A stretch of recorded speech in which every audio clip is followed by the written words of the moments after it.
Hi, my name's Kat and welcome to my channel. So for the next however long this takes, we're going to be reading the highest and lowest rated books that are on my to be read shelf. So I think I'm going to be doing 3 of each. So 3 highest rated, 3 lowest rated, and just see kind of like, do I agree with the ratings? Do I think they should be where they're at? I'm anticipating that this is going to be a lot of sequels for the highest rated, and I'm going to make a rule for myself where if it's like book 4 in a series and I've only read book 1, you know, I'm just going to pass over that one and go to the next highest rated. But I'm really curious to see what ones come up. I definitely anticipate that the one unread Brandon Sanderson book I have, Rhythm of War, is going to be high in there, and otherwise I do really think that it's going to be sequels. I have a few ideas of some of the lower rated ones, which I think are just maybe some of the fantasy romance I have that's really not a lot of people have read it, but I'm curious to see. So I'm gonna bring up my Goodreads on my computer and take a look at, let's see, I believe you can. Okay, so first I'm looking at the lowest rated books, and I'm honestly not surprised at all. So the very first one that we have, so the lowest rated book on my shelf by an incredible amount is We All Fall Down by Rose Sabo. I believe I got this in an Illuma crate box in 2022. I know there was some controversy about this book because I do believe that it, from what I remember people saying, is that there was some really bad conversations about race in it, and there was some really like stereotypical comment, like very terrible race depiction, and a lot of like things about police brutality that should not have been included in the book. And that's what I vaguely remember people saying about it. I really don't want to read this. I'll give it a try and see what I think, but yeah, I'm really not excited about this one, and based on the 2.5 average rating, I have a strong feeling that it is terrible. The next lowest rated, and this is so a 3.22 average rating, so it's significantly higher than the last one. We have Camp Zero by Michelle Min Sterling. This was a book that I got from Book of the Month, and from what I believe it's about is that this is in a post-apocalyptic world where Camp Zero is like one of the few places left that has like natural vegetation, natural like fresh air, cool temperatures, and like life what it is beforehand. So it is a sci-fi book, I believe, a sci-fi dystopian, and I didn't really think that it was this lowly rated, so I'm a bit surprised. And the next at a slightly higher rating, still not the best though, we have Seven Faceless Saints. We have Seven Faceless Saints by M.K. Lobb, which was a book that I got in a Fairy Loot young adult book, and I think that this is like one of the prettiest editions that I own. I'm just like really obsessed with this, but a bit disappointed to hear that it's not that great. So this one I know is a murder mystery involving some type of magic. So those are the 3 lowest rated on my shelf, and now we're going to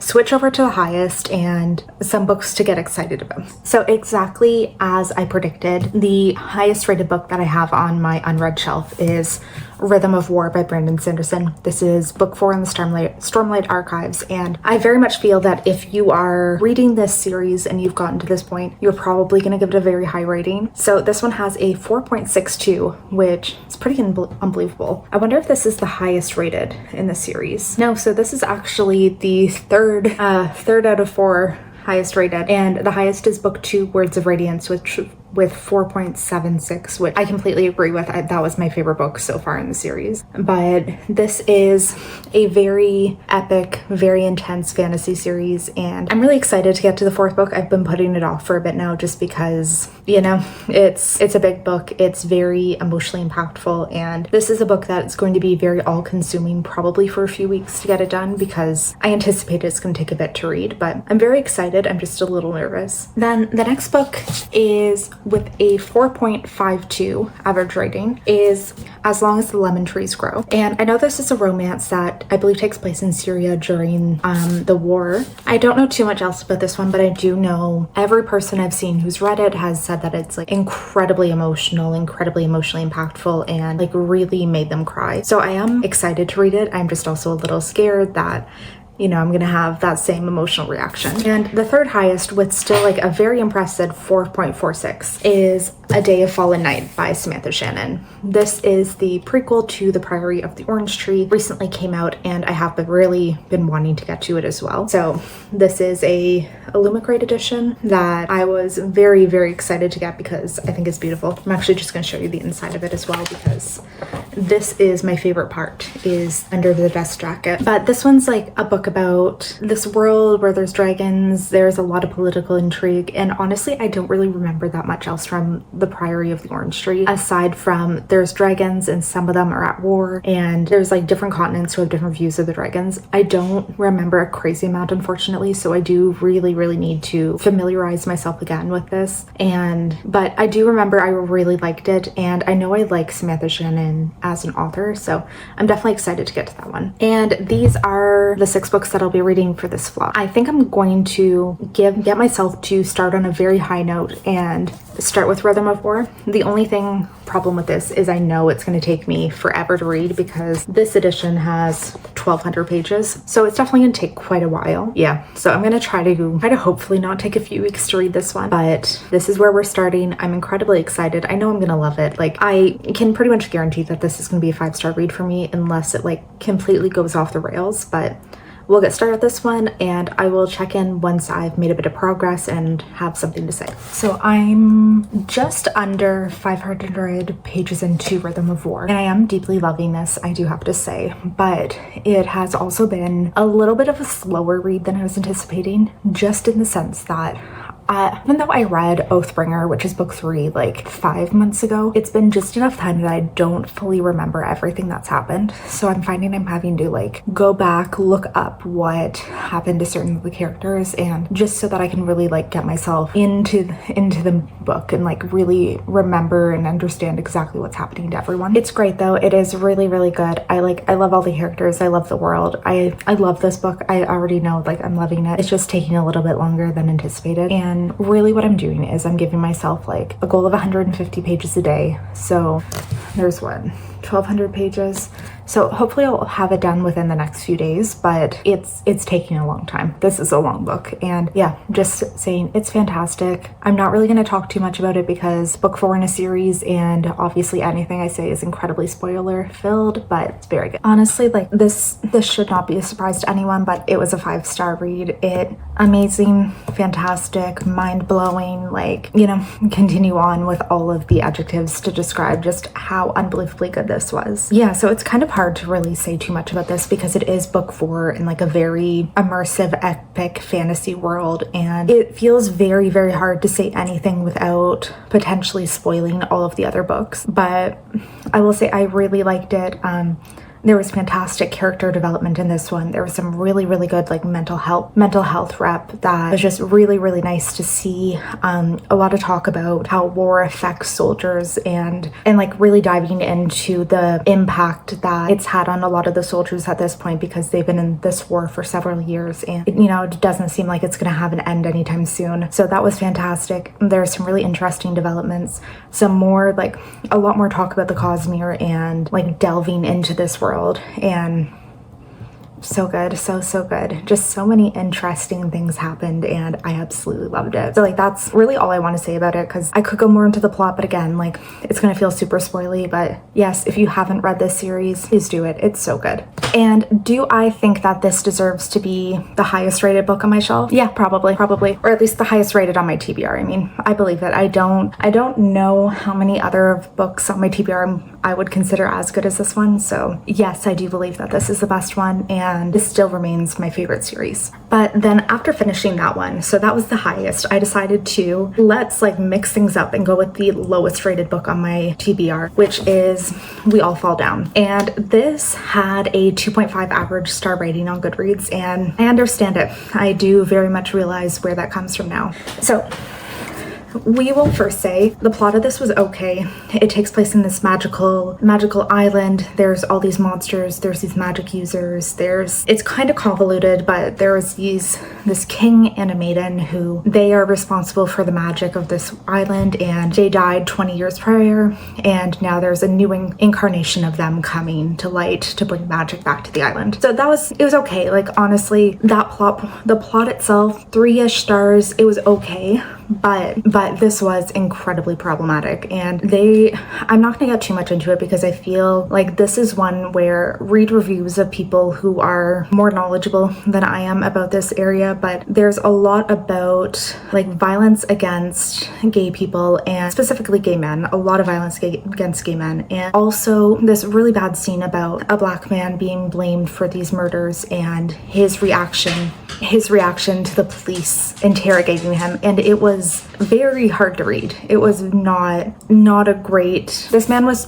framed for a crime, and the woman who does it, she very much knows that he is not responsible, but she keeps doing this. She has this thought process of, he's a professor, he will be completely fine, not thinking about the fact that he's a 7-foot tall black man, and that of course he's going to be discriminated against because the police will jump to conclusions. And it was just a very, very bad scene that was not necessary. So I'm not going to rate this one because I don't really have that much good to say about it. I would definitely recommend looking up reviews before reading it and just seeing what more educated people are saying about the problematic issues in it, but this was definitely not worth it. And yeah, I very much understand why it has such a low rating. Yeah, this will probably be on hold because I really don't want it on my shelf anymore. So I'm going to try to bring the spirit back up and go to the second highest rated book on my TBR, which is As Long as Lemon Trees Grow. So the second highest rated of my physical TBR on Goodreads with a 4.51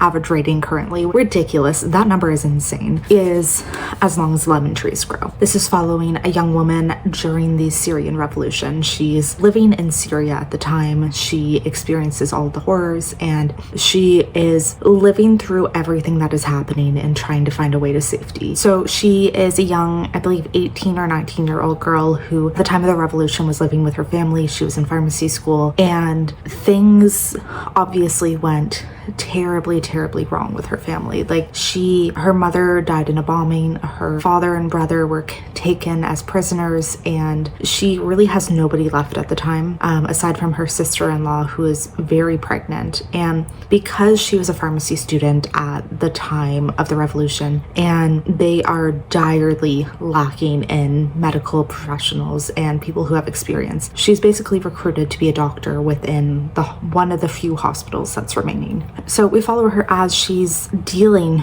with everything that's going on, as she's trying to figure out a way to get her pregnant sister-in-law to safety and trying to just grapple with these emotions of what is happening in her country and how deeply heartbroken she is. And this was beautiful.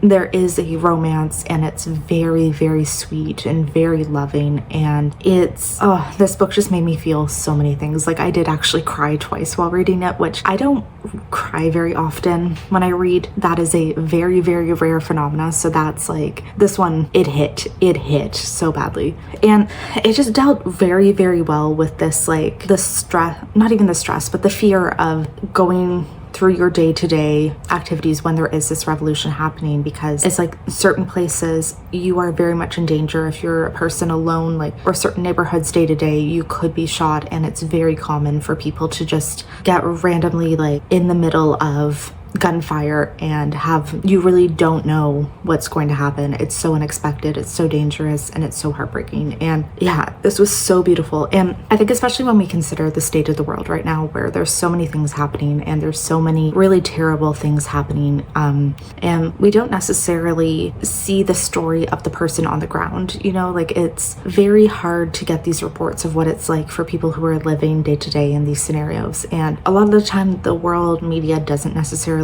like report on it as much as they should, or they don't really want to bring out these stories of the people who are living through all of these experiences. And just that alone, I feel like that makes it a very important book to just really see what people in Syria would have been dealing with as this revolution happened. And yeah, this was beautiful. It was heartbreaking. I'm giving it a 5-star. I understand this rating, like, 100% justified. I absolutely understand why this is such a highly rated book, because it is fantastic. So the next one that I'm going for is Camp Zero, and now we're switching. We're going through my highest to lowest. So this is one of the lower rated books, and again, I'm feeling like it's definitely a good idea to be switching between the two, like higher and lower rated, just for myself, so that I'm not feeling burnt out by the lower ones, but just knowing that I'm going from something that's like this, like incredibly good, to possibly something that's not, that's a little hard to like get excited to want to read that next one. So my second lowest rated book on my TBR, with currently an average rating of 3.23, is Camp Zero. And this is one where I feel like it just perfectly encapsulates like a completely fine book. Like, there was absolutely nothing wrong with it. But, you know, was there anything really right with it either? Not really. This takes place in the year 2029, where the climate crisis has really started to take a hold on the world. And it's really started to, like, significantly impact all of the people who live in this world and just, like, day-to-day lives. It's a reference that most of, like, the southern half of the world is really rapidly becoming unlivable, and really, like, northern Canada is one of the only places that's actually, like, really safe for people and really, like, has this potential because it's actually livable in the cold. So we're following, like, a few different groups of people, but the main plot of this is that there's this camp. It's a workers' camp where we're following a young man who's been brought in as a teacher for the workers there, a woman who is an escort for working for like the leader of this camp, and she seemingly is there for some nefarious reason, or she has some ulterior motive to being at this camp. So it's just like following them. It's learning what the purpose of this camp actually is and what they're actually building. It's completely fine. There is nothing wrong with it, but there is nothing that's like very right either. It is just very completely solidly okay. And I really don't think there's anything wrong with that. Like, I think so many people tend to be against like 3-star books because they're like, oh, what's the point? It's not anything spectacular. It's not anything terrible. And like this, it was enjoyable. It was definitely enjoyable. It wasn't perfection, but it was interesting. And yeah, like this is one every part about it, I understand why it's 3 stars. The characters were kind of flat. The actual investigation they're going on wasn't that interesting. And a lot of it was just kind of like, what's the point? But yeah, it was fine. It was fine. I don't really have much else to say from it. And I think this is my issue with 3 stars, and most people's too, is it just like, there's not really much to say. Okay, so I made it on to the last pairing of books, which is the 3rd highest rated and 3rd lowest. So like 3rd from the top, 3rd from the bottom. And I have finished both of them, so I'm going to come in and update both of them at once. And we're going to start off with the 3rd highest. So again, this was 3rd highest on my physical TBR, and that was A Day of Fallen Night by Samantha Shannon.